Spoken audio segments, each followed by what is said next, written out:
আপনার ছোট ছেলে প্রবীর আর তার সাঙ্গপাঙ্গরা ওর উপর পাশবিক অত্যাচার করেছে। মিথ্যে কথা, ডাহা মিথ্যে কথা। ও একটা বাজে চরিত্রহীন মেয়ে, কোনো গুন্ডা বদমাইশের সাথে কেলেঙ্কারি করে আমাদের ফাঁসানোর চেষ্টা করছে। স্বামী বলছে চোর আর স্ত্রী বলছে চরিত্রহীনা, তাহলে কার কথা ঠিক? মুন্নি কেমন আছে? কি হলো? তোমাকে জিজ্ঞাসা করছি, কথা বলছো না কেন? তোমার শরীর এখন ভালো নেই সাথী, তুমি এখন রেস্ট নাও। মুন্নি মুন্নি ভালোই আছে। কোথায়? ও কোথায় আছে? ও ভালো হয়ে গ্রামে চলে গেছে। ভালো হয়ে গেছে?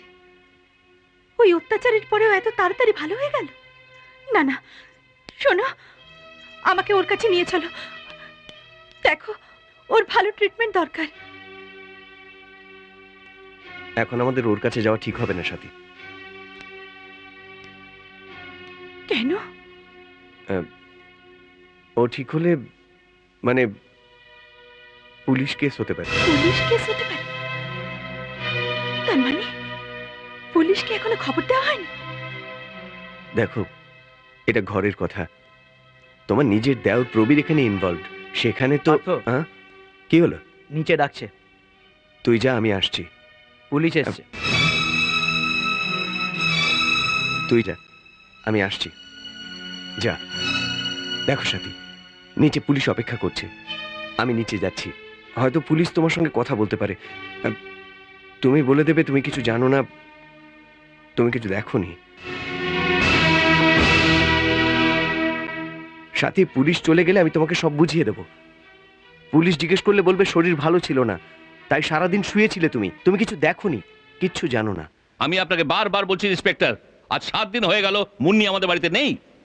চুরি করে ধরা পড়ার পর আমি ওকে বাড়ি থেকে বার করে দিয়েছি, আর বেরিয়ে যাবার পর ওর কি হলো না হলো তার জন্য কি আমি দায়ী? মুন্নির স্টেটমেন্ট কিন্তু অন্য কথা বলছে মিস্টার রায় সর্বজ্ঞ। অন্য কথা? আপনার ছোট ছেলে প্রবীর আর তার সাঙ্গপাঙ্গরা ওর উপর পাশবিক অত্যাচার করেছে। মিথ্যে কথা, ডাহা মিথ্যে কথা। ও একটা বাজে চরিত্রহীন মেয়ে, কোনো গুন্ডা বদমাইশের সাথে কেলেঙ্কারি করে আমাদের ফাঁসানোর চেষ্টা করছে। স্বামী বলছে চোর আর স্ত্রী বলছে চরিত্রহীনা, তাহলে কার কথা ঠিক? শৈল, তুই চুপ করো। ধনী, হোম মিনিস্টারকে ফোন করে বলো ওই পুলিশ ইন্সপেক্টরকে বদলি। এই ফালতু ধমকি ইন্সপেক্টর বিনোদ রাউতকে দেবেন না, বুঝলেন? একটা নিরীহ করি মেয়েকে এই বাড়িতে বলাৎকার করে আবার ধমকি দিচ্ছেন। মুখ সামলে কথা বলুন ইন্সপেক্টর, এটা একজন ভদ্রলোকের বাড়ি। আপনি পুলিশের লোক বলে যা মুখে আসবে তাই বলে যেতে পারেন না। আমি বানিয়ে কিছু বলছি না, মুন্নি যে স্টেটমেন্ট দিয়েছে সেটাই বলছি। সাথীকে, আমার স্ত্রী। কেন? মুন্নির বয়ান অনুসারে বলাৎকার চলাকালীন সাথী দেবী নিজের চোখে ঘটনাটা দেখেছেন। She is I witness. ডাকুন তাকে, বয়ান নেব।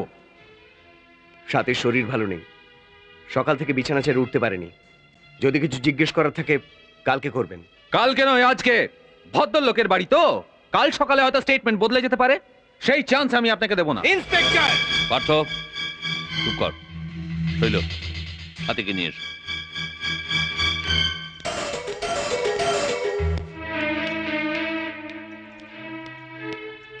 বৌমা, চলো মা, ইন্সপেক্টর তোমায় ডাকছেন। ইন্সপেক্টর? দেখো মা, যা হবার তা তো হয়ে গেছে। এখন থানা পুলিশ যাই করো না কেন, মুন্নির ইজ্জত তো আর বাঁচানো যাবে না, বরং আমাদেরই ইজ্জত চলে যাবে। মুন্নির জন্য আমরা সবাই দুঃখিত, কিন্তু পুলিশ কেস হলে প্রবীরের জীবনটাও নষ্ট হয়ে যাবে মা। ওর বিয়ে হয়েছে, সংসারও হয়েছে, সবকিছু দেখে শুনে পুলিশকে বয়ান দিও মা। এবাড়ির মর্যাদা আজ তোমার হাতে। চলো মা, চলো।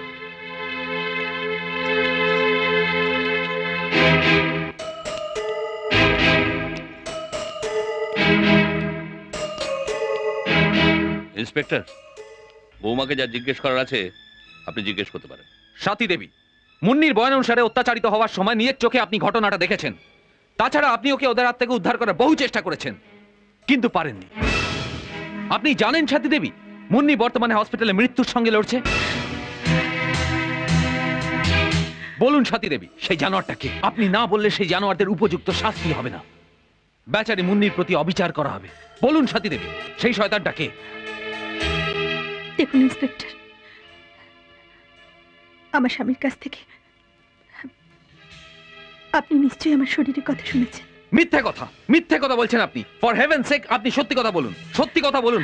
অন্তত মুন্নির জন্য আপনি সত্যি কথা বলুন, please. Inspector, good night. You may go now. Sathi Devi, আপনার এই মিথ্যে একটা জীবনকে ধ্বংস করে দিতে পারে।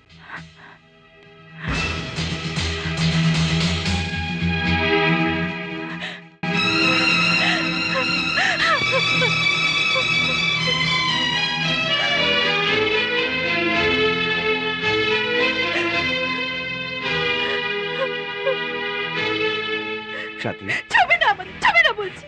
সাথী, তুমি আমায় মিথ্যে বলেছ। মুন্নি হসপিটালে পড়ে আছে, অথচ তুমি বললে ও ভালো হয়ে ঘরে ফিরে গেছে। বলো, কেন মিথ্যে বললে? কেন? এছাড়া আমার কিছু করার ছিল না। কিন্তু মুন্নির বিষয়ে কি কারো কিছু ভাবার নেই? মেয়েটা হাসপাতালে মৃত্যুর সঙ্গে লড়াই করে চলেছে, আর আমরা নিজেদেরকে বাঁচাতে একটার পর একটা মিথ্যে বলে চলেছি। তুমি একা মিথ্যে বলনি, পুলিশের সামনে আমাকেও মিথ্যে বলতে বাধ্য করেছো। হ্যাঁ, আমি মিথ্যে বলেছি, তোমাকেও মিথ্যে বলতে বাধ্য করেছি। এছাড়া আর কোনো উপায় ছিল না, কারণ আমি জানি তোমার একটা সত্যি এই বাড়িটাকে ভেঙে চুরমার করে দিত, আমরা সবাই বরবাদ হয়ে যেতাম। শোনো সাথী, মুন্নির যা হয়েছে সেটা ওর ভাগ্য, কিন্তু এই ঘরটাকে রক্ষা করার জন্য এই সত্যটাকে লুকোতেই হবে। কি বলছো তুমি? সাথী, প্রবীর আমার ভাই, একটা সামান্য ভুল করেছে বলে ওকে পুলিশের হাতে তুলে দিতে পারি না।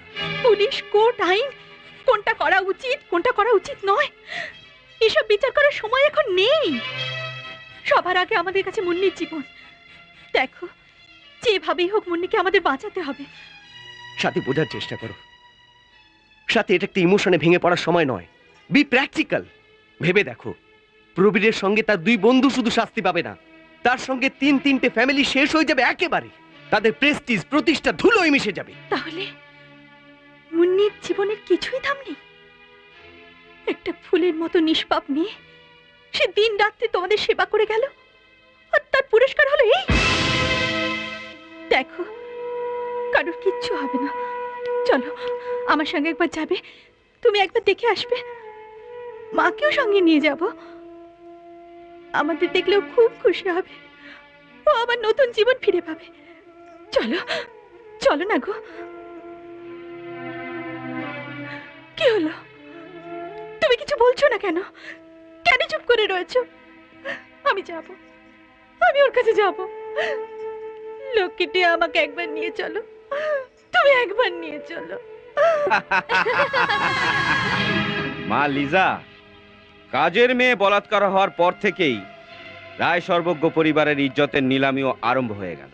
And this is the beginning of the end, my child. অধঃপতনের আরম্ভ। কিন্তু পার্থ, আসবে আসবে আসবে, তোকে বলেছিলাম না সেদিন, তোর পায়ের তলায় এসে পড়বে। হেঁটে হেঁটে আসবে না, দৌড়ে দৌড়ে আসবে। তুই শুধু দেখে যা মা, এতদিন ধরে ধনঞ্জয় রায় সর্বজ্ঞ যে বুনিয়াদ তৈরি করেছিল, তা কেমন আইনের চাবুক খেয়ে মাটির উপর আছড়ে পড়ে।